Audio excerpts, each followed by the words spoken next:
Hello student, my name is Jaspreet Kaur. ਅੱਜ ਮੈਂ ਤੁਹਾਡੇ ਨਾਲ H7 ਐਜੂਕੇਸ਼ਨ ਤੋਂ ਜੁੜੀ ਹਾਂ।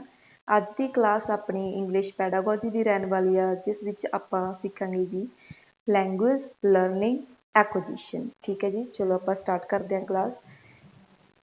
ਪਹਿਲਾਂ ਕੀ ਹੈ, ਆਪਣਾ ਟੌਪਿਕ ਹੈ ਜਿਹੜਾ ਉਹ ਅੱਜ ਦਾ, ਉਹ ਕੀ ਹੈ, ਲੈਂਗੁਏਜ ਲਰਨਿੰਗ ਐਕੁਜੀਸ਼ਨ। ਆਪਾਂ ਇਹਨਾਂ ਦਾ ਪਹਿਲਾਂ ਮਤਲਬ ਸਮਝਦੇ ਹਾਂ ਕਿ ਕੀ ਹੁੰਦਾ। ਲੈਂਗੁਏਜ ਦਾ ਮਤਲਬ ਹੁੰਦਾ ਭਾਸ਼ਾ, ਠੀਕ ਹੈ ਜੀ। ਲਰਨਿੰਗ ਦਾ ਮਤਲਬ ਹੁੰਦਾ ਸਿੱਖਣਾ।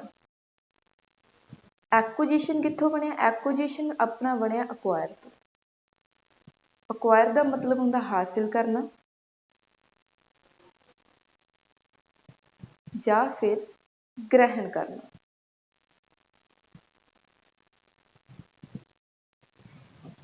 Language learning acquisition. ਅੱਜ ਦੀ ਆਪਾਂ ਕਲਾਸ ਵਿੱਚ ਲੈਂਗੁਏਜ ਨੂੰ ਡਿਸਕਸ ਕਰਾਂਗੇ ਕਿ ਲੈਂਗੁਏਜ ਹੁੰਦੀ ਕੀ ਹੈ।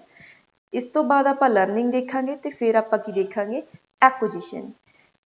ਥੋੜਾ ਦੱਸ ਦਿੰਦੇ ਹਾਂ। ਲੈਂਗੁਏਜ ਕੀ ਹੁੰਦੀ ਹੈ? ਭਾਸ਼ਾ, ਠੀਕ ਹੈ। ਲਰਨਿੰਗ ਹੁੰਦਾ ਸਿੱਖਣਾ, ਕਿਸੇ ਵੀ ਭਾਸ਼ਾ ਨੂੰ ਸਿੱਖਣਾ। ਉਹ 'ਚ ਕੀ ਆ ਜਾਂਦਾ? ਆਪਣਾ ਲਰਨਿੰਗ ਆ ਜਾਂਦਾ। ਐਕੁਜੀਸ਼ਨ ਕੀ ਹੁੰਦਾ? ਨੈਚੁਰਲੀ ਅਕਵਾਇਰ ਕਰਨਾ, ਕਿਸੇ ਵੀ ਲੈਂਗੁਏਜ ਨੂੰ ਅਕਵਾਇਰ ਕਰਨਾ। ਚਲੋ ਜੀ, ਲੈਂਗੁਏਜ ਤੋਂ ਆਪਾਂ ਸਟਾਰਟ ਕਰ ਲੈਂਦੇ ਹਾਂ। ਲੈਂਗੁਏਜ ਦੇ ਵਿੱਚ ਦੋ ਵਰਡ ਆਉਂਦੇ ਆ, ਇੱਕ ਆਉਂਦੀ ਆ ਬੋਲੀ ਤੇ ਇੱਕ ਆਉਂਦੀ ਹੈ ਜੀ ਆਪਣੀ ਭਾਸ਼ਾ। ਬੋਲੀ ਨੂੰ ਕੀ ਕਹਿੰਦੇ ਆ? ਡਾਇਲੈਕਟਸ ਕਹਿੰਦੇ ਨੇ। ਇਹ ਕੀ ਹੁੰਦੀ ਆ? ਵਿਦਆਊਟ ਸਕ੍ਰਿਪਟ ਹੁੰਦੀ ਆ। ਦੱਸਾਂਗੇ ਜੀ ਸਕ੍ਰਿਪਟ ਕੀ ਹੁੰਦੀ ਆ।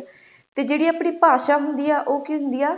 ਲੈਂਗੁਏਜ, ਠੀਕ ਹੈ ਜੀ। ਭਾਸ਼ਾ ਨੂੰ ਕੀ ਕਹਿੰਦੇ ਨੇ? ਲੈਂਗੁਏਜ ਕਹਿੰਦੇ ਨੇ। ਜਿਹੜੀ ਕੀ ਹੁੰਦੀ ਆ? With script. ਵਿਦ ਸਕ੍ਰਿਪਟ ਦਾ ਮਤਲਬ ਹੁੰਦਾ ਜਿਹੜੀ ਲਿਪੀ ਦੇ ਨਾਲ। ਵਿਦਆਊਟ ਸਕ੍ਰਿਪਟ ਮਤਲਬ ਲਿਪੀ ਤੋਂ ਬਿਨਾਂ। ਹੁਣ ਦੇਖੋ, ਬੋਲੀ ਦੇ ਵਿੱਚ ਆਪਾਂ ਕੀ ਦੇਖਾਂਗੇ? ਬਿਨਾਂ ਲਿਪੀ ਤੋਂ। ਬੋਲੀ ਕੀ ਹੁੰਦੀ ਆ? ਜਿਹਦਾ ਕੋਈ ਲਿਖਤੀ ਰੂਪ ਨਹੀਂ ਹੁੰਦਾ, ਜਿਹਦਾ ਕੋਈ ਲੌਜਿਕ ਨਹੀਂ ਹੁੰਦਾ, ਜਿਸ ਦਾ ਕੋਈ ਵੀ ਮਤਲਬ ਕੋਈ ਵੀ ਭਾਸ਼ਾ ਜਿਹੜੀ ਬੋਲੀ ਜਾਂਦੀ ਹੈ ਉਹਦਾ ਕੋਈ ਵੀ ਲਿਖਤੀ ਰੂਪ ਨਾ ਹੋਵੇ, ਠੀਕ ਹੈ। ਤੇ ਜਿਸ ਦਾ ਕੋਈ ਵੀ ਮਤਲਬ ਕਿਸੇ ਵੀ ਭਾਸ਼ਾ ਨੂੰ ਮਾਨਤਾ ਪ੍ਰਾਪਤ ਨਾ ਹੋਵੇ। ਜਿਵੇਂ ਆਪਾਂ ਕਹਿ ਦਿੰਦੇ ਹਾਂ ਆਪਣੀ ਬੋਲੀਆਂ ਬਹੁਤ ਤਰ੍ਹਾਂ ਦੀਆਂ ਹੁੰਦੀਆਂ ਨੇ, ਆਪਣੇ ਇੰਡੀਆ ਦੇ ਵਿੱਚ ਹੀ ਲਾ ਲਈਏ। ਜਿਵੇਂ ਆਪਾਂ ਕਹਿ ਦਿੰਦੇ ਹਾਂ ਰਾਜਸਥਾਨੀ, ਠੀਕ ਹੈ। ਰਾਜਸਥਾਨੀ ਦੇ ਵਿੱਚ ਕੀ ਆਉਂਦਾ ਹੈ? ਜਿਵੇਂ ਹਰਿਆਣਵੀ ਹੋ ਗਈ। ਇਹਨਾਂ ਵਿੱਚ ਕੀ ਹੈ? ਇਹਨਾਂ ਦਾ ਕੋਈ ਲਿਖਤੀ ਰੂਪ ਨਹੀਂ ਹੈਗਾ, ਠੀਕ ਹੈ। ਇਹਨਾਂ ਦਾ ਕੋਈ ਲਿਖਤੀ ਰੂਪ ਨਹੀਂ ਹੈਗਾ। ਇਹਨਾਂ ਨੂੰ ਆਪਾਂ ਭਾਸ਼ਾ ਨਹੀਂ ਕਹਿ ਸਕਦੇ। ਕਿਸੇ ਵੀ ਭਾਸ਼ਾ ਨੂੰ ਬੋਲੀ ਕਹਿ ਸਕਦੇ ਹਾਂ, ਠੀਕ ਹੈ, ਪਰ ਬੋਲੀ ਨੂੰ ਭਾਸ਼ਾ ਨਹੀਂ ਕਹਿ ਸਕਦੇ। ਮਤਲਬ ਸਮਝੋ ਕੀ ਹੈ ਇਹਦਾ। ਭਾਸ਼ਾ ਕੀ ਹੈ? ਵਿਦ ਸਕ੍ਰਿਪਟ, ਜਿਹਦਾ ਕੋਈ ਲਿਖਤੀ ਰੂਪ ਹੁੰਦਾ, ਜਿਹਦੇ ਵਿੱਚ ਆਪਾਂ ਨੂੰ ਦੱਸਿਆ ਜਾਂਦਾ। ਬਿਹਾਰੀ ਦਾ ਮਤਲਬ ਕੀ ਹੈ? ਸਿਹਾਰੀ ਦਾ ਮਤਲਬ ਕੀ ਆ? ਲਾਮਾ ਕਿਹਦੀ ਆਵਾਜ਼ ਕੱਢਦਾ? ਕੰਨਾ। ਜਿਹਦੇ ਵਿੱਚ ਕੀ ਆ ਜਾਂਦੇ? ਲਿਪੀਆਂ ਆ ਜਾਂਦੀਆਂ ਨੇ, ਆਪਣੇ ਵਰਡ ਆ ਜਾਂਦੇ ਨੇ। ਊੜਾ ਆੜਾ ਈੜੀ ਆ ਜਾਂਦੀ ਆ, ਜਾਂ ਫਿਰ ਇੰਗਲਿਸ਼ ਦੇ ਵਿੱਚ ਦੇਖੀਏ ABC ਆ ਜਾਂਦੀ ਹੈ, ਠੀਕ ਹੈ। ਉਹ 'ਚ ਕੀ ਹੋ ਜਾਂਦੀ ਹੈ? ਵਿਦ ਸਕ੍ਰਿਪਟ, ਜਿਹਦੇ ਪ੍ਰੋਪਰ ਰੂਲਸ ਹੁੰਦੇ ਆ, ਪ੍ਰੋਪਰ ਰੂਲਸ ਦੱਸੇ ਜਾਂਦੇ ਆ ਆਪਾਂ ਨੂੰ, ਪ੍ਰੋਪਰ ਗ੍ਰਾਮਰ ਦੱਸੀ ਜਾਂਦੀ ਆ। ਉਹ ਕਿਹਦਾ ਰੂਪ ਲੈ ਲੈਂਦੀ ਆ? ਭਾਸ਼ਾ ਦਾ। ਜਿਹਦਾ ਕੋਈ ਲਿਖਤੀ ਰੂਪ ਆ ਜਾਂਦਾ ਹੈ, ਕੋਈ ਵੀ ਬੋਲੀ ਜਿਹਦਾ ਕੋਈ ਵੀ ਲਿਖਤੀ ਰੂਪ ਆ ਜਾਂਦਾ, ਉਹ ਕਿਹਦਾ ਰੂਪ ਲੈ ਲੈਂਦੀ ਹੈ? ਭਾਸ਼ਾ ਦਾ ਰੂਪ ਲੈ ਲੈਂਦੀ ਹੈ। ਇਸ ਕਰਕੇ ਕਿਸੇ ਵੀ ਬੋਲੀ ਨੂੰ ਆਪਾਂ ਭਾਸ਼ਾ ਨਹੀਂ ਕਹਿ ਸਕਦੇ, ਪਰ ਭਾਸ਼ਾ ਨੂੰ ਕੀ ਕਹਿ ਸਕਦੇ ਹਾਂ? ਬੋਲੀ ਕਹਿ ਸਕਦੇ ਹਾਂ, ਠੀਕ ਹੈ ਜੀ। ਇਸ ਤੋਂ ਬਾਅਦ ਆਪਾਂ ਟੌਪਿਕ ਚੱਕ ਲਈ ਜਿਵੇਂ ਲਰਨਿੰਗ। ਜਿਹੜੀ ਲਰਨਿੰਗ ਕੀ ਹੁੰਦੀ ਆ? Foreign language. ਲਰਨਿੰਗ ਦਾ ਮਤਲਬ ਕੀ ਹੈ? ਸਿੱਖਣਾ। ਕਿਸੇ ਵੀ ਜਦੋਂ ਆਪਾਂ ਸੈਕਿੰਡ ਲੈਂਗੁਏਜ ਨੂੰ ਸਿੱਖਦੇ ਹਾਂ, ਕਿਸੇ ਵੀ ਜਿਵੇਂ ਆਪਾਂ ਕੋਈ ਵੀ ਸੈਕਿੰਡ ਲੈਂਗੁਏਜ ਹੋ ਗਈ, ਜਿਵੇਂ ਆਪਣੀ ਇੱਕ ਹੁੰਦੀ ਹੈ L1, ਠੀਕ ਹੈ। L1 ਕੀ ਹੁੰਦੀ ਹੈ? ਜਿਹੜੀ ਆਪਣੀ ਮਦਰ ਟੰਗ ਹੁੰਦੀ ਹੈ। ਮਦਰ ਟੰਗ, ਇਹਨੂੰ L1 ਕਹਿ ਦਿੰਦੇ ਆ। L2 ਕੀ ਹੁੰਦੀ ਹੈ? ਜਿਹੜੀ ਆਪਾਂ ਨੂੰ ਸਿੱਖਣੀ ਪੈਂਦੀ ਹੈ, ਠੀਕ ਹੈ। L2 ਕੀ ਹੋ ਗਈ? ਜਿਹੜੀ ਆਪਣੀ ਲਰਨਿੰਗ ਹੋ ਗਈ। ਜਿਵੇਂ ਹੁਣ ਆਪਣੀ ਪੰਜਾਬੀ ਭਾਸ਼ਾ ਕੀ ਆ? ਪੰਜਾਬੀ ਕੀ ਆਪਣੀ ਮਦਰ ਟੰਗ ਆ, ਉਹ ਕੀ ਹੋ ਗਈ? ਆਪਣੀ L1। ਜਿਹੜੀ ਆਪਾਂ ਦੂਜੀ ਭਾਸ਼ਾ ਸਿੱਖ ਰਹੇ ਹਾਂ, ਕਿ ਜਿਵੇਂ ਆਪਣੀ ਹੋ ਗਈ ਇੰਗਲਿਸ਼, ਠੀਕ ਹੈ। ਇੰਗਲਿਸ਼ ਕੀ ਹੋ ਗਈ ਆਪਣੇ ਲਈ? L2, ਠੀਕ ਹੈ ਜੀ। ਇੱਥੇ ਤੱਕ ਕਲੀਅਰ ਹੋ ਗਏ। ਮਤਲਬ ਸੈਕਿੰਡ ਲੈਂਗੁਏਜ। ਲਰਨਿੰਗ ਦੇ ਵਿੱਚ ਆਪਾਂ ਦੂਜੀ ਲੈਂਗੁਏਜ ਸਿੱਖਦੇ ਹਾਂ, ਕੋਈ ਵੀ ਹੋ ਸਕਦੀ ਆ। ਜਿਵੇਂ ਆਪਾਂ ਕਹਿ ਦਿੰਦੇ ਹਾਂ ਜਿਹੜੇ ਵੀ ਗੁਜਰਾਤੀ ਹੁੰਦੇ ਆ, ਉਹਨਾਂ ਦੀ ਜਿਹੜੀ ਗੁਜਰਾਤੀ ਭਾਸ਼ਾ ਹੈਗੀ ਉਹਨਾਂ ਦੀ ਮਦਰ ਟੰਗ ਹੋ ਗਈ। ਜੇ ਉਹ ਹਿੰਦੀ ਸਿੱਖ ਰਿਹਾ ਤਾਂ ਉਹਨਾਂ ਦੀ L2 ਕੀ ਹੋ ਗਈ? ਹਿੰਦੀ ਹੋ ਗਈ। ਜੇ ਉਹ ਪੰਜਾਬੀ ਸਿੱਖ ਰਿਹਾ ਤਾਂ ਉਹਨਾਂ ਦੀ L2 ਕੀ ਹੋ ਗਈ? ਪੰਜਾਬੀ ਹੋ ਗਈ। ਜੇ ਉਹ ਇੰਗਲਿਸ਼ ਸਿੱਖ ਰਹੇ ਨੇ, ਠੀਕ ਹੈ, ਤਾਂ ਉਹਨਾਂ ਦੀ L2 ਕੀ ਹੋ ਗਈ? ਇੰਗਲਿਸ਼ ਹੋ ਗਈ। L2 ਹੈ ਜਿਹੜੀ ਚੇਂਜ ਹੋ ਸਕਦੀ ਆ ਅਕੋਰਡਿੰਗ ਟੂ ਪਰਸਨ ਦੇ ਅਕੋਰਡਿੰਗ L2 ਹੈ ਜਿਹੜੀ ਆਪਾਂ ਚੇਂਜ ਕਰ ਸਕਦੇ ਹਾਂ। ਓਕੇ ਜੀ, ਅੱਗੇ ਵਧਦੇ ਹਾਂ। ਹੁਣ ਆਪਾਂ ਦੇਖਦੇ ਹਾਂ ਜੀ ਐਕੁਜੀਸ਼ਨ। ਐਕੁਜੀਸ਼ਨ ਕੀ ਹੁੰਦੀ ਆ? Mother tongue. ਐਕੁਜੀਸ਼ਨ ਦਾ ਥੋੜਾ ਜਿਹਾ ਪੁਆਇੰਟ ਦੱਸਦੇ ਹਾਂ। ਐਕੁਜੀਸ਼ਨ ਦੇ ਵਿੱਚ ਕੀ ਹੁੰਦਾ ਜਿਹੜੀ ਚੀਜ਼ ਆਪਾਂ ਨੈਚੁਰਲੀ ਅਕਵਾਇਰ ਕਰਦੇ ਹਾਂ। ਜਿਵੇਂ ਹੁਣ ਬੱਚਾ ਜਿਹੜੇ ਘਰੇ ਜਨਮ ਲੈਂਦਾ, ਜਿਹੜੀ ਭਾਸ਼ਾ ਉੱਥੇ ਬੋਲੀ ਜਾਂਦੀ ਹੈ ਉਹੀ ਭਾਸ਼ਾ ਜਿਹੜੀ ਬੱਚਾ ਕੀ ਕਰੂਗਾ, ਅਕਵਾਇਰ ਕਰੂਗਾ, ਨੈਚੁਰਲੀ ਅਕਵਾਇਰ ਹੋ ਗਈ। ਜਿਵੇਂ ਦੇ ਇਨਵਾਇਰਮੈਂਟ ਦੇ ਵਿੱਚ ਉਹ ਰਹਿ ਰਿਹਾ ਉਵੇਂ ਦੀ ਹੀ ਭਾਸ਼ਾ ਕੀ ਕਰ ਲੂਗਾ, ਉਹ ਅਕਵਾਇਰ ਕਰ ਲੂਗਾ। ਠੀਕ ਹੈ, ਮਤਲਬ ਉਹ ਕੀ ਹੋ ਗਈ, ਫਸਟ ਲੈਂਗੁਏਜ। ਇਹਨੂੰ ਕਿਹਦੇ ਨਾਲ ਰਿਪਰੈਜ਼ੈਂਟ ਕਰਦੇ ਆ, L1 ਦੇ ਨਾਲ। ਹੁਣ ਆਪਾਂ ਲੈਂਗੁਏਜ ਤੇ ਦੁਬਾਰਾ ਥੋੜਾ ਜਿਹਾ ਫੋਕਸ ਕਰ ਲੈਂਦੇ ਹਾਂ ਦੁਬਾਰੇ। ਠੀਕ ਹੈ ਜੀ, ਲੈਂਗੁਏਜ ਕੀ ਆ, ਲੈਂਗੁਏਜ ਦੀ ਡੈਫੀਨੇਸ਼ਨ। ਠੀਕ ਹੈ, ਅ ਸਿਸਟਮ ਆਫ ਕਮਿਊਨੀਕੇਸ਼ਨ। ਇਹ ਕਿਹੜਾ ਸਿਸਟਮ ਆ, ਕਮਿਊਨੀਕੇਸ਼ਨ ਦਾ ਸਿਸਟਮ ਆ, ਗੱਲਬਾਤ ਕਰਨ ਦਾ ਤਰੀਕਾ ਹੈ, ਗੱਲਬਾਤ ਕਰਨ ਦਾ ਸਿਸਟਮ ਹੈ। ਠੀਕ ਹੈ, used by a particular country, ਕਿਸੇ ਵੀ particular country ਦੇ ਦੁਆਰਾ use ਕੀਤੀ ਜਾਂਦੀ ਆ ਜਾਂ ਕਿਸੇ ਵੀ community ਦੇ ਦੁਆਰਾ use ਕੀਤੀ ਜਾਂਦੀ ਹੈ। ਠੀਕ ਹੈ, a system of communication ਮਤਲਬ ਕਿਸੇ ਵੀ communication ਦਾ system ਆ, ਜਿਹੜੀ ਆਪਾਂ ਗੱਲਬਾਤ ਕਰਦੇ ਹਾਂ ਕਿਸੇ ਇੱਕ person ਤੋਂ ਦੂਜੇ person ਨਾਲ ਜਦੋਂ ਆਪਾਂ ਗੱਲਬਾਤ ਕਰਦੇ ਹਾਂ ਤਾਂ ਉਹ ਕੀ ਹੁੰਦਾ ਹੈ, ਇੱਕ way ਆ, ਇੱਕ ਰਾਸਤਾ ਜਿਹਦੇ ਨਾਲ ਆਪਾਂ ਕੀ ਕਰਦੇ ਹਾਂ, ਕਿਸੇ ਵੀ person ਦੇ ਨਾਲ ਆਪਾਂ ਗੱਲਬਾਤ ਕਰਦੇ ਹਾਂ। a system of communication used by a particular country, ਕਿਸੇ ਵੀ particular country ਦੇ ਦੁਆਰਾ use ਕੀਤੀ ਜਾਂਦੀ ਆ ਤੇ ਕਿਸੇ ਵੀ community ਦੇ ਦੁਆਰਾ use ਕੀਤੀ ਜਾਂਦੀ ਹੈ। ਠੀਕ ਹੈ ਜੀ, ਉਹ ਕੀ ਹੁੰਦੀ ਹੈ, ਆਪਣੀ language ਹੁੰਦੀ ਆ। ਹੋਰ ਕੀ ਕਹਿ ਸਕਦੇ ਆਪਾਂ language ਬਾਰੇ, a language is a structured system, ਮਤਲਬ ਇਹ ਇੱਕ proper structured system ਆ ਜਿਹਦੇ ਵਿੱਚ proper rules ਆ ਜਾਂਦੇ ਆ, proper regulations ਆ ਜਾਂਦੀਆਂ ਨੇ, ਜਿਹਦੇ ਵਿੱਚ ਆਪਾਂ ਨੂੰ ਸਾਰੇ rules ਸਿੱਖਣੇ ਪੈਂਦੇ ਆ, grammar ਦੇ rules ਸਿੱਖਣੇ ਪੈਂਦੇ ਆ, ਫਿਰ ਆਪਾਂ ਮਤਲਬ language ਨੂੰ acquire ਕਰਦੇ ਆ। ਸਿਸਟਮ ਇੱਕ ਸਟਰਕਚਰ ਦੇ ਅੰਡਰ ਕੰਮ ਕਰਦੀ ਹੈ ਇਹ। ਸਿਸਟਮ ਕਿਹਦਾ ਸਿਸਟਮ ਆ ਜੀ, ਕਮਿਊਨੀਕੇਸ਼ਨ ਦਾ, ਯੂਜ਼ਡ ਬਾਈ ਹਿਊਮਨਸ, ਜਿਹੜੀ ਕਿਹਦੇ ਦੁਆਰਾ ਯੂਜ਼ ਕੀਤੀ ਜਾਂਦੀ ਹੈ, ਹਿਊਮਨਸ ਦੇ ਦੁਆਰਾ। ਇਟ ਕੰਸਿਸਟ, ਇਹਦੇ ਵਿੱਚ ਕੀ ਕੀ ਹੁੰਦਾ, ਸਪੋਕਨ ਸਾਊਂਡਸ ਹੋ ਗਈਆਂ, ਸਪੀਕਿੰਗ ਦੇ ਵਿੱਚ ਜਿਹੜੀ ਆਪਾਂ ਸਪੀਕਿੰਗ ਲੈਂਗੁਏਜ ਦੇ ਵਿੱਚ ਯੂਜ਼ ਕਰਦੇ ਸਪੋਕਨ ਸਾਊਂਡਸ ਹੋ ਗਈਆਂ, ਔਰ ਰਿਟਨ ਐਲੀਮੈਂਟਸ, ਕੋਈ ਵੀ ਰਿਟਨ ਐਲੀਮੈਂਟਸ ਹੋ ਸਕਦੇ ਆ, ਔਰ ਰਿਟਨ ਲੈਂਗੁਏਜ, ਕੋਈ ਵੀ ਰਿਟਨ ਲੈਂਗੁਏਜ ਹੋ ਸਕਦੀ ਹੈ। A language consist of another symbolic element like hand gestures. ਦੇਖੋ ਜੀ, ਆਪਾਂ ਹੋਰ ਵੀ ਸਿੰਬੋਲਿਕ ਜਿਹੜੇ ਐਲੀਮੈਂਟ ਨੇ ਉਹ ਯੂਜ਼ ਕਰ ਸਕਦੇ ਆ। ਸਿੰਬੋਲਿਕ ਲੈਂਗੁਏਜ ਕੀ ਹੋ ਸਕਦੀ ਆ, ਸਿੰਬੋਲਿਕ ਵੀ ਹੋ ਸਕਦੀ ਹੈ। ਕਿਵੇਂ ਸਿੰਬੋਲਿਕ ਹੋ ਸਕਦੀ ਆ, ਜਿਵੇਂ ਆਪਾਂ ਕਹਿ ਦਿੰਦੇ ਆ ਜਦੋਂ ਕੋਈ ਬੱਚਾ ਬੈਠਾ ਹੁੰਦਾ ਤੇ ਉਹਦੀ ਮਾਂ ਉਹਨੂੰ ਕੋਈ ਵੀ ਇਸ਼ਾਰਾ ਕਰਕੇ ਕੋਈ ਗੱਲ ਕਹਿੰਦੀ ਆ ਤਾਂ ਬੱਚਾ ਕੀ ਜਾਂਦਾ, ਬੱਚੇ ਨੂੰ ਕੀ ਹੋ ਜਾਂਦਾ, ਅੰਡਰਸਟੈਂਡਿੰਗ ਹੋ ਜਾਂਦਾ, ਨੈਚੁਰਲੀ ਉਹ ਕੀ ਕਰ ਲੈਂਦਾ, ਸਮਝ ਲੈਂਦਾ। ਇੱਕ ਇਹ ਹੋ ਗਿਆ। ਇੱਕ ਕੀ ਕਹਿ ਦਿੰਦੇ ਆ, ਜਦੋਂ ਆਪਾਂ ਕਿਸੇ ਨੂੰ ਵੀ ਹੱਥ ਜੋੜ ਦਿੰਦੇ ਆ, ਠੀਕ ਹੈ, ਮਤਲਬ ਉਹ ਕੀ ਹੋ ਜਾਂਦੇ, ਆਪਾਂ ਸਤਿ ਸ੍ਰੀ ਅਕਾਲ ਬੁਲਾਤੀ, ਜੇ ਆਪਾਂ ਬਿਨਾਂ ਬੋਲੇ ਵੀ ਆਪਾਂ ਉਹਨਾਂ ਨੂੰ ਹੱਥ ਜੋੜਦੇ ਤਾਂ ਉਹ ਸਮਝ ਜਾਊਗਾ ਵੀ ਮੈਨੂੰ ਕੀ ਬੁਲਾਈ ਹੈ, ਸਤਿ ਸ੍ਰੀ ਅਕਾਲ ਬੁਲਾਈ ਹੈ। ਠੀਕ ਹੈ ਜੀ, ਇਹਦਾ ਮਤਲਬ ਕੀ ਹੋ ਗਿਆ, ਲੈਂਗੁਏਜ ਕੀ ਹੋ ਸਕਦੀ ਹੈ, ਹੈਂਡ ਗੈਸਚਰਸ ਹੋ ਸਕਦੇ ਨੇ ਵਿੱਚ, ਮਤਲਬ ਆਪਾਂ ਸਿੰਬਲ ਦੇ ਨਾਲ ਵੀ ਗੱਲਬਾਤ ਕਰ ਸਕਦੇ ਹਾਂ। ਜਿਵੇਂ ਆਪਾਂ ਕੋਈ ਵੀ ਮਤਲਬ ਫਿੰਗਰ ਆ ਜਦੋਂ ਆਪਾਂ ਮੂੰਹ ਤੇ ਰੱਖਦੇ ਹਾਂ ਤਾਂ ਉਹਦਾ ਮਤਲਬ ਕੀ ਹੁੰਦਾ ਵੀ ਆਪਾਂ ਚੁੱਪ ਕਰ ਜਾਓ। ਠੀਕ ਹੈ, ਉਹ ਕੀ ਹੋ ਸਕਦੀ ਹੈ, ਲੈਂਗੁਏਜ ਦਾ ਮਤਲਬ ਕੀ ਹੋ ਗਿਆ ਵੀ ਸਿੰਬੋਲਿਕ ਹੈ, ਸਿੰਬਲ ਦੇ ਵਿੱਚ ਗੱਲ ਕਰ ਸਕਦੇ ਹਾਂ ਆਪਾਂ। ਸਾਇੰਸ ਦੇ ਵਿੱਚ ਗੱਲਬਾਤ ਕਰ ਸਕਦੇ ਹਾਂ। ਲੈਂਗੁਏਜ ਕੀ ਹੋ ਸਕਦੀ ਹੈ, ਸਿੰਬੋਲਿਕ ਐਲੀਮੈਂਟ ਵੀ ਆ, ਜਿਹਦੇ ਵਿੱਚ ਆਪਾਂ ਸਾਇੰਸ ਦੇ ਥਰੂ ਕੀ ਕਰ ਸਕਦੇ ਹਾਂ, ਗੱਲਬਾਤ ਕਰ ਸਕਦੇ ਹਾਂ।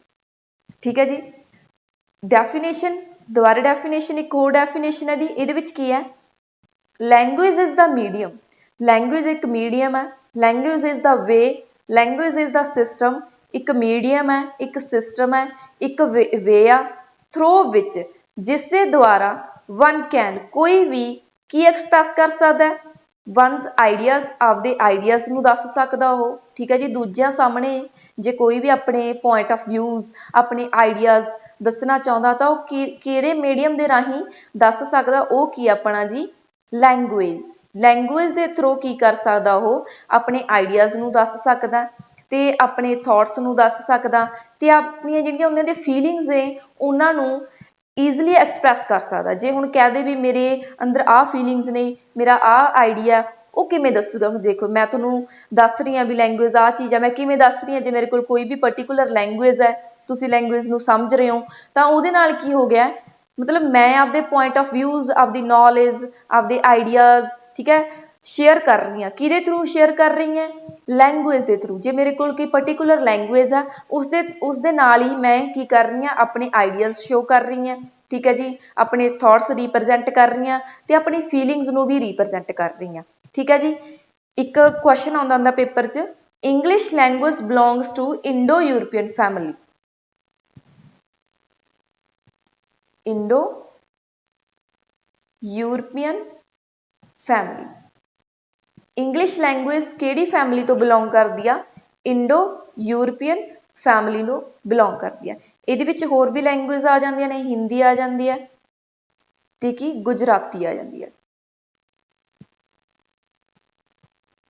ਠੀਕ ਹੈ ਜੀ, ਇਹ ਕੁਐਸਚਨ ਪੇਪਰ ਦੇ ਵਿੱਚ ਆਇਆ ਹੋਇਆ ਵੀ ਇੰਗਲਿਸ਼ ਲੈਂਗੁਏਜ ਹੈ ਜਿਹੜੀ ਉਹ ਕਿਹੜੀ ਫੈਮਿਲੀ ਤੋਂ ਬਿਲੋਂਗ ਕਰਦੀ ਆ, ਉਹ ਫੈਮਿਲੀ ਕਿਹੜੀ ਆ? Indo European family. ਠੀਕ ਹੈ ਜੀ, ਇੱਥੇ ਤੱਕ ਕਲੀਅਰ ਹੋ ਗਿਆ ਹੋ। ਇੱਕ ਕੀ ਆਉਂਦੀ ਆ, ਇੰਗਲਿਸ਼ ਨੂੰ ਕੀ ਮੰਨਿਆ ਜਾਂਦਾ? ਇੰਟਰਨੈਸ਼ਨਲ ਲੈਂਗੁਏਜ ਮੰਨਿਆ ਜਾਂਦਾ।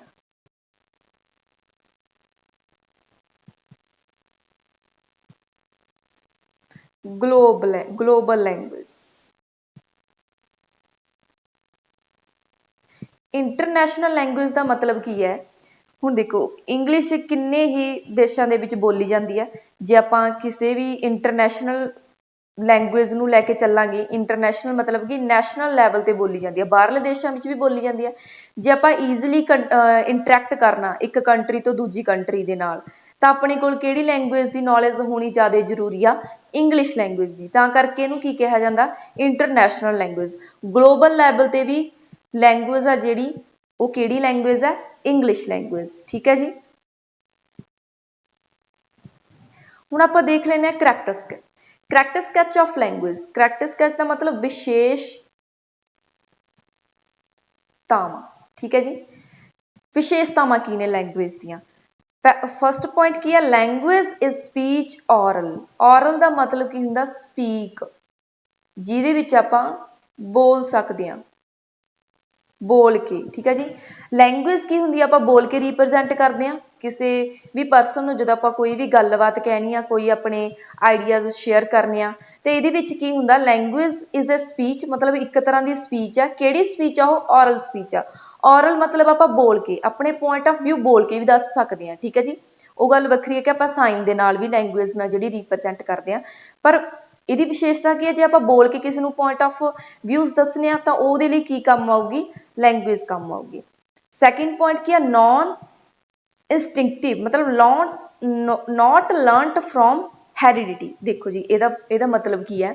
ਜਦੋਂ ਕੋਈ ਬੱਚਾ ਜਨਮ ਲੈਂਦਾ ਕਿ ਉਹ ਨੈਚੁਰਲੀ ਮਤਲਬ ਉਹਦੀ ਲੈਂਗੁਏਜ ਐਵੇਂ ਦੀ ਹੁੰਦੀ ਆ, ਜਿਵੇਂ ਹੁਣ ਉਹਨੇ ਪੰਜਾਬ 'ਚ ਜਨਮ ਲਿਆ, ਠੀਕ ਹੈ, ਤਾਂ ਇਹ ਜ਼ਰੂਰੀ ਨਹੀਂ ਹੈਗਾ ਵੀ ਉਹਦੀ ਹੈਰੀਡਿਟੀ 'ਚ ਹੀ ਆਊਗੀ ਲੈਂਗੁਏਜ, ਮਤਲਬ ਉਹ ਪੰਜਾਬੀ ਹੀ ਬੋਲੂਗਾ, ਇਹ ਜ਼ਰੂਰੀ ਨਹੀਂ ਹੈਗਾ। ਜੇ ਉਹੀ ਬੱਚਾ ਪੰਜਾਬ 'ਚ ਜਨਮ ਲਿਆ, ਠੀਕ ਹੈ ਜੀ, ਉਸੇ ਬੱਚੇ ਨੇ ਪੰਜਾਬ 'ਚ ਜਨਮ ਲਿਆ ਤੇ ਮੰਨ ਲਓ 2 ਕੁ ਮਹੀਨਿਆਂ ਬਾਅਦ ਕੀ ਵਗ ਗਿਆ? ਇੰਗਲੈਂਡ ਵਗ ਗਿਆ। ਠੀਕ ਹੈ, ਇੰਗਲੈਂਡ ਵਿੱਚ ਜਾ ਕੇ ਹੁਣ ਉਹ ਇੰਗਲਿਸ਼ ਸਿੱਖੂਗਾ। ਫਿਰ ਕੀ ਹੋਇਆ? ਇਹਦਾ ਮਤਲਬ ਕੀ ਹੋਇਆ ਵੀ ਨॉट ਲਰਨਡ ਫਰੋਮ ਹੈਰੀਡਿਟੀ। ਇਹਦਾ ਮਤਲਬ ਇਹ ਨਹੀਂ ਹੈਗਾ ਵੀ ਜੇ ਆਪਣੇ ਮਾਂ-ਪਿਓ ਪੰਜਾਬੀ ਲੈਂਗੁਏਜ ਬੋਲ ਰਹੇ ਨੇ ਜਾਂ ਇੰਗਲਿਸ਼ ਬੋਲ ਰਹੇ ਨੇ ਤਾਂ ਬੱਚੇ ਕੋਲ ਵੀ ਉਹੀ ਲੈਂਗੁਏਜ ਆਊਗੀ। ਇਹਦਾ ਮਤਲਬ ਕੀ ਹੈ ਵੀ ਬੱਚਾ ਜਿਵੇਂ ਦੇ ਇਨਵਾਇਰਮੈਂਟ ਦੇ ਵਿੱਚ ਰਹਿ ਰਿਹਾ ਉਹ ਲੈਂਗੁਏਜ ਕੀ ਹੈ ਉਵੇਂ ਦੀ ਹੀ ਸਿੱਖੂਗਾ। ਠੀਕ ਹੈ, ਮਤਲਬ ਇਹ ਜ਼ਰੂਰੀ ਨਹੀਂ ਹੈਗਾ ਵੀ ਆਪਾਂ ਨੂੰ ਹੈਰੀਡਿਟੀ ਦੇ ਵਿੱਚੋਂ ਹੀ ਮਿਲੇ। ਓਕੇ, ਥਰਡ ਪੁਆਇੰਟ ਕੀ ਆ? ਆਰਬਿਟਰੇਰੀ, ਨੋ ਲੌਜਿਕ। ਇਹਦਾ ਮਤਲਬ ਕੀ ਹੈ? ਆਰਬਿਟਰੇਰੀ ਦਾ ਮਤਲਬ ਕੀ ਹੈ ਵੀ ਵਰਡ ਤੇ ਮੀਨਿੰਗ ਦਾ ਆਪਸ ਦੇ ਵਿੱਚ ਕੋਈ ਲੌਜਿਕ ਨਹੀਂ ਹੈਗਾ। ਮਤਲਬ ਜਿਵੇਂ ਹੁਣ ਮੈਂ ਕਹਤਾ ਡੌਗ, ਠੀਕ ਹੈ, ਡੌਗ ਦਾ ਮਤਲਬ ਕੁੱਤਾ। ਇਹਨਾਂ ਦੇ ਵਿਚਕਾਰ ਜਿਹੜਾ ਰਿਲੇਸ਼ਨ ਆ ਉਹ ਕੋਈ ਵੀ ਰਿਲੇਸ਼ਨ ਨਹੀਂ ਹੈਗਾ। ਆਪਾਂ ਨੂੰ ਕੀ ਪਤਾ ਡੌਗ ਕਿਹਨੇ ਬਣਾਇਆ? ਠੀਕ ਹੈ ਜੀ, ਕੁੱਤਾ ਮਤਲਬ ਕੁੱਤਾ ਵਰਡ ਕਿਹਨੇ ਬਣਾਇਆ? ਇਹਦਾ ਕੋਈ ਵੀ ਲੌਜਿਕ ਨਹੀਂ ਹੈਗਾ, ਮਤਲਬ ਕਿੱਥੋਂ ਆਇਆ ਇਹ, ਇਹਦਾ ਕੋਈ ਵੀ ਲੌਜਿਕ ਨਹੀਂ ਹੈਗਾ। ਇੱਕ ਹੋਰ ਜਿਵੇਂ ਆਪਾਂ ਕਹਿ ਦਿੰਦੇ ਹਾਂ ਪਾਣੀ, ਪੂਣੀ, ਰੋਟੀ, ਰਾਟੀ, ਠੀਕ ਹੈ ਜੀ, ਇਹ ਸ਼ਬਦ ਕੀ ਹੋ ਗਏ? ਪਾਣੀ, ਪਾਣੀ ਦਾ ਮਤਲਬ ਤਾਂ ਹੈਗਾ, ਪਰ ਪੂਣੀ ਇਹਦਾ ਮਤਲਬ ਕੀ? ਇਹਦਾ ਕੋਈ ਵੀ ਲੌਜਿਕ ਨਹੀਂ ਹੈਗਾ। ਠੀਕ ਹੈ, ਤਾਂ ਇਹਦਾ ਮਤਲਬ ਕੀ ਹੋਇਆ? ਲੈਂਗੁਏਜ ਕੀ ਆ? ਆਰਬਿਟਰੇਰੀ ਆ। ਓਕੇ ਜੀ, ਫੋਰਥ ਪੁਆਇੰਟ ਕੀ ਆ? ਸਿੰਬਲਸ, ਸਿਸਟਮ ਆਫ ਸਿੰਬਲ। ਲੈਂਗੁਏਜ ਦੇ ਵਿੱਚ ਸਿੰਬਲਸ ਹੁੰਦੇ ਆ, ਜਿਵੇਂ ਕੀ ਹੋ ਗਿਆ? ABC ਹੋ ਗਿਆ, ਪਹਿਲਾਂ ਆਪਾਂ ਜੇ ਕਿਸੇ ਵੀ ਲੈਂਗੁਏਜ ਨੂੰ ਸਿੱਖਣਾਗਾ, ਠੀਕ ਹੈ, ਤਾਂ ਆਪਾਂ ਨੂੰ ਕੀ ਪਤਾ ਹੋਣਾ ਚਾਹੀਦਾ, ABC ਪਤਾ ਹੋਣੇ ਚਾਹੀਦੇ ਆ। ਫਿਰ ਆਪਣਾ ਸੈਂਟੈਂਸ ਬਣਾਉਣੇ ਫਿਰ ਆਪਾਂ ਵਰਡ ਬਣਾਉਣੇ ਸਿੱਖਾਂਗੇ, ਫਿਰ ਆਪਾਂ ਸੈਂਟੈਂਸ ਬਣਾਉਣੇ ਸਿੱਖਾਂਗੇ। ਤਾਂ ਮਤਲਬ ਕੀ ਹੈ, ਇਹਦੇ ਵਿੱਚ ਸਿੰਬਲਸ ਹੁੰਦੇ ਆ। ਜਿਵੇਂ ਆਪਾਂ ਪੰਜਾਬੀ ਲੈਂਗੁਏਜ ਨੂੰ ਲੈ ਲਈਏ, ਇਹਦੇ ਵਿੱਚ ਸਿੰਬਲਸ ਹੋਣਗੇ, ਲਾਵਾਂ ਦਲਾਵਾਂ, ਠੀਕ ਹੈ ਜੀ, ਆਪਣਾ ਊੜਾ ਆੜਾ ਈੜੀ। ਇਹ 'ਚ ਕੀ ਹੈ ਕਿ ਸਿਸਟਮ ਆ, ਕਿਹਦਾ ਸਿਸਟਮ ਆ, ਸਿੰਬਲਸ ਦਾ ਸਿਸਟਮ ਆ, ਜਿਵੇਂ ABC ਹੋ ਗਿਆ। ਓਕੇ ਜੀ। 5th ਪੁਆਇੰਟ ਕੀ ਹੈ, rule governed system. Language is a system of having rules. Rules governed system ਦਾ ਮਤਲਬ ਕੀ ਹੈ ਵੀ ਕੋਈ ਵੀ ਲੈਂਗੁਏਜ ਹੈ ਉਹ ਕਿਹਦਾ ਸਿਸਟਮ ਹੁੰਦੀ ਹੈ, ਰੂਲਸ ਦਾ ਸਿਸਟਮ ਹੁੰਦੀ ਹੈ, ਠੀਕ ਹੈ। ਲੈਂਗੁਏਜ ਇਜ਼ ਅ ਸਿਸਟਮ, ਕੀ ਸਿਸਟਮ ਹੈ, ਹੈਵਿੰਗ, ਜਿਹਦੇ ਕੋਲ ਕੀ ਹੁੰਦੇ ਆ, ਰੂਲਸ ਹੁੰਦੇ ਆ। ਰੂਲਸ ਦਾ ਮਤਲਬ ਦੇਖੋ, ਹੁਣ ਜੇ ਆਪਾਂ ਇੰਗਲਿਸ਼ ਸਿੱਖਣੀ ਆ, ਇੰਗਲਿਸ਼ ਦੇ ਵਿੱਚ ਆਪਾਂ ਜ਼ਿਆਦਾ ਰੂਲਸ ਦੇਖਦੇ ਆ ਨਾ, ਮਤਲਬ ਸਬਜੈਕਟ ਲੱਗਦਾ, ਵਰਬ ਦੀ ਫਸਟ ਫਾਰਮ ਲੱਗਦੀ ਆ, ਨਾਲ ਐਸ ਜਾਂ ES ਲੱਗਦਾ, ਫਿਰ ਕੀ ਲੱਗਦਾ, ਆਬਜੈਕਟ ਲੱਗਦਾ। ਇਹ ਕੀ ਇੱਕ ਰੂਲ ਹੀ ਹੈ। ਜੇ ਆਪਣੇ ਕੋਲ ਰੂਲ ਆਇਆ, ਪਹਿਲਾਂ ਵੀ ਆਪਾਂ ਸਬਜੈਕਟ ਅੱਗੇ ਲਾਉਣਾ ਸ਼ੀ, ਫਿਰ ਆਪਾਂ ਵਰਬ ਲਾਉਣੀ ਆ, ਵਰਬ ਨਾਲ ਐਸ ਜਾਂ ES ਲਾਉਣਾ, ਫਿਰ ਕੀ ਲਾਉਣਾ, ਆਬਜੈਕਟ ਲਾਉਣਾ। ਜਿਵੇਂ ਆਪਾਂ ਕਹਿ ਦਿੰਦੇ ਆ ਸ਼ੀ ਪਲੇਜ਼ ਫੁੱਟਬਾਲ, ਠੀਕ ਹੈ ਜੀ। ਜੇ ਆਪਾਂ ਨੂੰ ਰੂਲ ਪਤਾ ਸੀ ਇਹਦਾ, ਤਾਂ ਹੀ ਆਪਾਂ ਸਿੱਖ ਸਕੇ, ਤਾਂ ਹੀ ਆਪਾਂ ਸੈਂਟੈਂਸ ਬਣਾਉਣੇ ਸਿੱਖੇ ਵੀ ਸੈਂਟੈਂਸ ਕਿਵੇਂ ਬਣਦਾ ਗਾ। ਇਹਦਾ ਮਤਲਬ ਕੀ ਹੋਇਆ ਵੀ ਸਾਰਾ ਸਿਸਟਮ ਆ ਜਿਹੜਾ ਲੈਂਗੁਏਜ ਦਾ, ਉਹ ਕਿਹਦੇ ਅੰਡਰ ਕੰਮ ਕਰਦਾ, ਰੂਲਸ ਅੰਡਰ ਕੰਮ ਕਰਦਾ, ਠੀਕ ਹੈ। ਇਹਦੇ ਵਿੱਚ ਕੀ ਆਉਂਦੇ ਨੇ, ਰੂਲਸ ਆਉਂਦੇ ਨੇ। ਰੂਲਸ ਆਪਾਂ ਪਹਿਲਾਂ ਸਿੱਖਦੇ ਹਾਂ, ਠੀਕ ਹੈ ਜੀ, ਫਿਰ ਆਪਾਂ ਨੂੰ ਸੈਂਟੈਂਸ ਬਣਾਉਣੇ ਆਉਂਦੇ ਆ, ਫਿਰ ਆਪਾਂ ਕੀ ਸਿੱਖਦੇ ਹਾਂ, ਲੈਂਗੁਏਜ ਸਿੱਖਦੇ ਹਾਂ, ਕੋਈ ਵੀ ਜੇ ਆਪਾਂ ਸੈਕਿੰਡ ਲੈਂਗੁਏਜ ਸਿੱਖਣੀ ਆ। 6th ਪੁਆਇੰਟ ਕੀ ਹੈ, language is productive and creative. Productive ਦਾ ਮਤਲਬ ਕੀ ਹੈ ਵੀ ਆਪਾਂ ਲੈਂਗੁਏਜ ਨੂੰ ਪ੍ਰੋਡਿਊਸ ਕਰ ਸਕਦੇ ਹਾਂ। ਲੈਂਗੁਏਜ ਕੀ ਹੋ ਸਕਦੀ ਹੈ, ਕ੍ਰੀਏਟਿਵ ਵੀ ਹੋ ਸਕਦੀ ਹੈ, ਠੀਕ ਹੈ ਜੀ। 7th ਪੁਆਇੰਟ ਕੀ ਹੈ, ਲੈਂਗੁਏਜ ਇਜ਼ ਵੋਕਲ। ਵੋਕਲ ਦਾ ਮਤਲਬ ਕੀ ਹੁੰਦਾ, ਮੈਂ ਪਿੱਛੇ ਦੱਸ ਕੇ ਹਟੀ ਹਾਂ ਜੀ, ਬੋਲਣਾ, ਠੀਕ ਹੈ ਜੀ। ਲੈਂਗੁਏਜ ਕੀ ਹੁੰਦੀ ਹੈ, ਵੋਕਲ ਹੁੰਦੀ ਹੈ, ਜਿਹਦੇ ਵਿੱਚ ਆਪਣੀਆਂ ਅਲੱਗ-ਅਲੱਗ ਤਰ੍ਹਾਂ ਦੀਆਂ ਸਾਊਂਡਸ ਨਿਕਲਦੀਆਂ ਨੇ, ਠੀਕ ਹੈ। ਵੋਕਲ ਦਾ ਮਤਲਬ ਕੀ ਹੈ ਵੀ ਸਾਊਂਡ ਦੀ ਰਿਪਰਜੈਂਟੇਸ਼ਨ, ਉਹ 'ਚ ਕੀ ਆ ਜਾਂਦੀ ਆ, ਉਹ ਕੀ ਆ, ਲੈਂਗੁਏਜ ਆ, ਵੋਕਲ ਦਾ ਸਿਸਟਮ ਆ, language is vocal. 8th point ਕੀ ਆ, language is dynamic and changeable. Dynamic ਤੇ ਚੇਂਜੇਬਲ, ਡਾਇਨਾਮਿਕ ਦਾ ਮਤਲਬ ਕੀ ਹੁੰਦਾ ਹੈ ਵੀ ਜਿਹੜੀ ਚੀਜ਼ ਚੇਂਜ ਹੁੰਦੀ ਰਹਿੰਦੀ ਆ, ਠੀਕ ਹੈ ਜੀ, ਜਿਹਦਾ ਕੋਈ ਪਰਟੀਕੂਲਰ ਵਜੂਦ ਨਹੀਂ ਹੁੰਦਾ। ਡਾਇਨਾਮਿਕ ਮਤਲਬ ਦੇਖੋ, ਆਪਣੇ ਬਹੁਤ ਸਾਰੇ ਵਰਡਸ ਨੇ, ਜਿਵੇਂ ਕੀ ਹੋ ਗਿਆ ਭਾਂਡੇ, ਠੀਕ ਹੈ, ਬਰਤਨ, ਮਤਲਬ ਦੋਨਾਂ ਦਾ ਸੇਮ ਹੀ ਹੈ, ਪਰ ਕੀ ਹੈ ਕਿ ਕਈ ਜਗ੍ਹਾ ਤੇ ਇਹਨਾਂ ਨੂੰ ਕੀ ਕਹਿੰਦੇ ਨੇ, ਭਾਂਡੇ ਕਹਿੰਦੇ ਨੇ, ਕਈ ਜਗ੍ਹਾ ਤੇ ਕੀ ਕਹਿੰਦੇ ਨੇ, ਬਰਤਨ ਕਹਿੰਦੇ ਨੇ, ਠੀਕ ਹੈ, ਪਰ ਮਤਲਬ ਕੀ ਹੈ, ਦੋਨਾਂ ਦਾ ਸੇਮ ਹੀ ਹੈ। ਤਾਂ ਮਤਲਬ ਕੀ ਹੈ, ਲੈਂਗੁਏਜ ਇਜ਼ ਡਾਇਨਾਮਿਕ। ਲੈਂਗੁਏਜ ਕੀ ਹੁੰਦੀ ਰਹਿੰਦੀ ਹੈ, ਚੇਂਜ ਹੁੰਦੀ ਰਹਿੰਦੀ ਹੈ। ਹੋਰ ਵੀ ਬਹੁਤ ਸਾਰੇ ਵਰਡ ਨੇ ਜਿਹੜੀ ਆਪਾਂ ਆਪਣੇ ਮਾਂ ਪਿਓ ਨੇ ਹੋਰ ਬੋਲਦੇ ਨੇ, ਆਪਾਂ ਹੋਰ ਬੋਲਦੇ ਹਾਂ। ਤਾਂ ਮਤਲਬ ਕੀ ਹੈ, ਕੋਈ ਸਬਜੈਕਟ ਹੋ ਗਿਆ, ਕੋਈ ਵੀ ਮਤਲਬ ਕੋਈ ਵੀ ਚੀਜ਼ ਹੋ ਗਈ, ਜਿਹੜੀ ਚੀਜ਼ ਆਪਣੇ ਉਹੀ ਸੇਮ ਚੀਜ਼ ਨੂੰ ਆਪਾਂ ਹੋਰ ਕੁਛ ਕਹਿੰਦੇ ਆ, ਤੇ ਆਪਣੇ ਜਿਹੜੇ ਮੰਮੀ ਡੈਡੀ ਨੇ ਉਹ ਹੋਰ ਕੁਛ ਕਹਿੰਦੇ ਨੇ, ਠੀਕ ਹੈ ਜੀ। ਤਾਂ ਮਤਲਬ ਕੀ ਹੈ, ਲੈਂਗੁਏਜ ਕੀ ਹੁੰਦੀ ਆ, ਡਾਇਨਾਮਿਕ ਹੁੰਦੀ ਆ ਤੇ ਚੇਂਜੇਬਲ ਹੁੰਦੀ ਆ। ਇਹਦੇ ਵਿੱਚ ਕੀ ਹੁੰਦਾ, ਚੇਂਜ ਆਉਂਦੇ ਰਹਿੰਦੇ ਨੇ ਲੈਂਗੁਏਜ ਦੇ ਵਿੱਚ। ਜਿਵੇਂ ਆਪਣੇ ਬਹੁਤ ਸਾਰੇ ਵਰਡ ਨੇ, ਨਵੀਂ ਡਿਕਸ਼ਨਰੀ ਦੇ ਵਿੱਚ ਐਡ ਹੁੰਦੇ ਰਹਿੰਦੇ ਆ। ਉਹ ਵਰਡ ਕੀ ਨੇ, ਉਹ ਵਰਡ ਤਾਂ ਹੀ ਆਏ ਜੇ ਲੈਂਗੁਏਜ ਦੇ ਵਿੱਚ ਚੇਂਜ ਆਇਆ ਕੋਈ, ਠੀਕ ਹੈ। ਜਿਵੇਂ ਆਪਾਂ ਕਹਿ ਦਿੰਦੇ ਹਾਂ, ਪਹਿਲਾਂ ਆਪਾਂ ਵਿਲ ਤੇ ਸ਼ੈਲ ਦੋਨੇ ਯੂਜ ਕਰਦੇ ਹੁੰਦੇ ਸੀਗੇ, ਹੁਣ ਸ਼ੈਲ ਦਾ ਯੂਜ ਬੰਦ ਕਰਤਾ, ਤਾਂ ਮਤਲਬ ਕੀ ਹੋਇਆ, ਚੇਂਜ ਹੀ ਆਇਆ, ਠੀਕ ਹੈ ਜੀ। ਲੈਂਗੁਏਜ ਦੇ ਵਿੱਚ ਚੇਂਜ ਆਇਆ ਇਹ, ਤਾਂ ਆਪਾਂ ਹੁਣ ਸਿਰਫ ਵਿਲ ਹੀ ਯੂਜ ਕਰਦੇ ਹਾਂ, ਸ਼ੈਲ ਕੀ ਆਪਾਂ ਯੂਜ ਕਰਨਾ ਛੱਡਤਾ। ਤਾਂ ਇੱਥੋਂ ਕੀ ਕਲੀਅਰ ਹੋਇਆ, ਲੈਂਗੁਏਜ ਕੀ ਆ, ਡਾਇਨਾਮਿਕ ਆ, ਚੇਂਜ ਹੁੰਦੀ ਰਹਿੰਦੀ ਹੈ। ਓਕੇ ਜੀ। 9th ਪੁਆਇੰਟ ਕੀ ਹੈ, ਲੈਂਗੁਏਜ ਇਜ਼ ਕਲਚਰਲ। ਲੈਂਗੁਏਜ ਕੀ ਹੁੰਦੀ ਹੈ, ਇੱਕ ਸੱਭਿਆਚਾਰ ਹੁੰਦਾ, ਠੀਕ ਹੈ ਜੀ। ਇਜ਼ ਮੀਨਿੰਗਫੁਲ, ਕੋਈ ਵੀ ਮਤਲਬ ਲੈਂਗੁਏਜ ਕੀ ਹੁੰਦੀ ਹੈ, ਮੀਨਿੰਗਫੁਲ ਹੁੰਦੀ ਹੈ, ਜਿਹਦੇ ਵਿੱਚ ਆਪਾਂ ਨੂੰ ਪਰਟੀਕੂਲਰ ਮੀਨਿੰਗ ਪਤਾ ਹੁੰਦਾ। ਓਕੇ ਜੀ। 10th ਪੁਆਇੰਟ ਕੀ ਹੈ, ਲੈਂਗੁਏਜ ਇਜ਼ ਸੋਸ਼ਲ। ਸੋਸ਼ਲ ਇਹਦਾ ਮਤਲਬ ਕੀ ਹੈ ਵੀ ਲੈਂਗੁਏਜ ਕੀ ਰਿਪਰਜੈਂਟ ਕਰਦੀ ਆ, ਲੈਂਗੁਏਜ ਰਿਪਰਜੈਂਟਸ ਸੋਸ਼ਲ ਬਿਹੇਵੀਅਰ, ਠੀਕ ਹੈ ਜੀ। ਸੋਸ਼ਲ ਬਿਹੇਵੀਅਰ ਨੂੰ ਰਿਪਰਜੈਂਟ ਕਰਦੀ ਆ, ਕਿਵੇਂ, ਦੇਖੋ ਹੁਣ ਕੋਈ ਵੀ ਪਰਸਨ ਹੋ ਗਿਆ, ਠੀਕ ਹੈ, ਕੋਈ ਵੀ ਬੰਦਾ, ਜਿਹੜਾ ਇੱਕ ਬੰਦਾ ਕੀ ਹੁੰਦਾ, ਜ਼ਿਆਦਾ ਰੂਡ ਹੁੰਦਾ, ਠੀਕ ਹੈ, ਇੱਕ ਕੀ ਹੁੰਦਾ, ਜ਼ਿਆਦਾ ਸੌਫਟ ਹੁੰਦਾ, ਮਤਲਬ ਪੋਲਾਈਟ ਬਿਹੇਵੀਅਰ ਹੁੰਦਾ ਉਹਦਾ, ਠੀਕ ਹੈ, ਸੌਫਟਲੀ ਗੱਲ ਕਰਦਾ। ਹੁਣ ਜਿਹੜਾ ਬੰਦਾ ਰੂਡ ਗੱਲਬਾਤ ਕਰ ਰਿਹਾ ਉਹਦੀ ਲੈਂਗੁਏਜ ਕੋਈ ਹੋਰ ਹੋਊਗੀ, ਜਿਵੇਂ ਆਪਾਂ ਕਹਿ ਦਿੰਦੇ ਆ ਵੀ ਇਹ ਪਰਸਨ ਤਾਂ ਮਤਲਬ ਇਹ ਬੰਦਾ ਜਿਹੜਾ ਇਹ ਜ਼ਿਆਦਾ ਗਾਲਾਂ ਕੱਢਦਾ, ਠੀਕ ਹੈ। ਤਾਂ ਉਹਨੇ ਕੀ ਕਰਤਾ, ਲੈਂਗੁਏਜ ਨੂੰ ਉਹਦਾ ਬਿਹੇਵੀਅਰ ਦੱਸਤਾ ਨਾ ਵੀ ਉਹਦਾ ਬਿਹੇਵੀਅਰ ਕੀ ਹੈ, ਮਤਲਬ ਉਹਦਾ ਬਿਹੇਵੀਅਰ ਰੂਡ ਹੈ। ਜੋ ਜ਼ਿਆਦਾ ਰੂਡ ਗੱਲ ਕਰ ਰਿਹਾ, ਜ਼ਿਆਦਾ ਉੱਚੀ ਆਵਾਜ਼ 'ਚ ਗੱਲ ਕਰ ਰਿਹਾ, ਜ਼ਿਆਦਾ ਗਾਲਾਂ ਦੇ ਕੇ ਗੱਲ ਕਰ ਰਿਹਾ, ਤਾਂ ਲੈਂਗੁਏਜ ਨੇ ਕੀ ਦੱਸਤਾ, ਉਹਦਾ ਬਿਹੇਵੀਅਰ ਦੱਸਤਾ। ਉਹਦਾ ਬਿਹੇਵੀਅਰ ਕੀ ਹੈ ਜੀ, ਰੂਡ ਹੈ, ਠੀਕ ਹੈ। ਹੁਣ ਜੇ ਕੋਈ ਬੰਦਾ ਪੂਰੇ ਵਧੀਆ ਤਰੀਕੇ ਨਾਲ ਗੱਲਬਾਤ ਕਰ ਰਿਹਾ, ਪੋਲਾਈਟਨੈਸ ਨਾਲ ਗੱਲ ਕਰ ਲਿਆ, ਠੀਕ ਹੈ ਜੀ, ਉਹਦਾ ਲੈਂਗੁਏਜ ਕੀ ਰੀਪ੍ਰਜੈਂਟ ਕਰੂਗੀ, ਉਹਦਾ ਬਿਹੇਵੀਅਰ ਰੀਪ੍ਰਜੈਂਟ ਕਰੂਗੀ। ਉਹਦੇ ਨਾਲ ਕੀ ਹੋ ਗਿਆ ਵੀ ਉਹ ਬੰਦਾ ਕੀ ਆ, ਪੋਲਾਈਟ ਹੈ, ਠੀਕ ਹੈ ਜੀ। ਇੱਥੋਂ ਕੀ ਪਤਾ ਲੱਗਿਆ ਆਪਣਾ, ਲੈਂਗੁਏਜ ਕੀ ਰੀਪ੍ਰਜੈਂਟ ਕਰਦੀ ਆ, ਸੋਸ਼ਲ ਬਿਹੇਵੀਅਰ ਨੂੰ ਦੱਸਦੀ ਆ, ਠੀਕ ਹੈ ਜੀ। ਜੇ ਕੋਈ ਵੀ ਆਪਣੇ ਕੋਲ ਲੈਂਗੁਏਜ ਆ, ਮੇਨ ਪੁਆਇੰਟ ਇਹਦਾ ਕੀ ਹੈ ਵੀ ਜਿਹੜੀ ਲੈਂਗੁਏਜ ਆ ਉਹ ਐਜ਼ ਏ ਕਮਿਊਨੀਕੇਸ਼ਨ ਯੂਜ਼ ਕੀਤੀ ਜਾਂਦੀ ਆ, ਥਰੂ ਵਿੱਚ ਜਿਹਦੇ ਦੁਆਰਾ ਆਪਾਂ ਆਪਣੇ ਆਈਡੀਆਜ਼ ਐਕਸਪ੍ਰੈਸ ਕਰ ਸਕਦੇ ਹਾਂ ਈਜ਼ੀਲੀ, ਠੀਕ ਹੈ ਜੀ। ਜਿਹਦੇ ਰਾਹੀਂ ਆਪਾਂ ਆਪਣੇ ਥੋਟਸ, ਆਪਣੇ ਆਈਡੀਆਜ਼, ਆਪਣੀਆਂ ਫੀਲਿੰਗਸ ਕਿਸੇ ਵੀ ਪਰਸਨ ਨੂੰ ਦੱਸ ਸਕਦੇ ਹਾਂ। ਕਿਸੇ ਦੂਜੇ ਬੰਦੇ ਦੇ ਨਾਲ ਗੱਲਬਾਤ ਕਰਨੀ ਆ ਤਾਂ ਉਹਦਾ ਮੀਡੀਅਮ ਕੀ ਹੈ ਜੀ, ਲੈਂਗੁਏਜ ਹੈ, ਠੀਕ ਹੈ ਜੀ। ਆਈ ਹੋਪ ਤੁਹਾਨੂੰ ਅੱਜ ਦੀ ਕਲਾਸ ਵਧੀਆ ਲੱਗੀ ਹੋਵੇਗੀ ਤੇ ਅਗਲੀ ਵੀਡੀਓ ਦੇ ਵਿੱਚ ਆਪਾਂ ਲਰਨਿੰਗ ਤੇ ਐਕੁਜੀਸ਼ਨ ਨੂੰ ਕਵਰ ਅਪ ਕਰਾਂਗੇ। ਐਕੁਜੀਸ਼ਨ ਕੀ ਹੁੰਦੀ ਹੈ ਜੀ, ਲਰਨਿੰਗ ਕੀ ਹੁੰਦੀ ਆ, ਲਰਨਿੰਗ ਦੀਆਂ ਟਾਈਪਸ। ਐਕੁਜੀਸ਼ਨ ਤਾਂ ਥੋੜਾ ਜਿਹਾ ਆਪਾਂ ਡਿਸਕਸ ਕਰ ਹੀ ਲਿਆ ਕਿ ਇਹ ਕੀ ਹੁੰਦੀ ਆ, ਆਪਣੀ L2 ਹੁੰਦੀ ਹੈ, ਐਕੁਜੀਸ਼ਨ ਕੀ ਹੁੰਦੀ ਹੈ, L1 ਹੁੰਦੀ ਹੈ। ਤੇ ਅਗਲੀ ਵੀਡੀਓ ਦੇ ਵਿੱਚ ਆਪਾਂ ਇਹਨਾਂ ਨੂੰ ਹੋਰ ਵੀ ਡਿਟੇਲ ਦੇ ਵਿੱਚ ਕਵਰ ਅਪ ਕਰਾਂਗੇ। Thank you.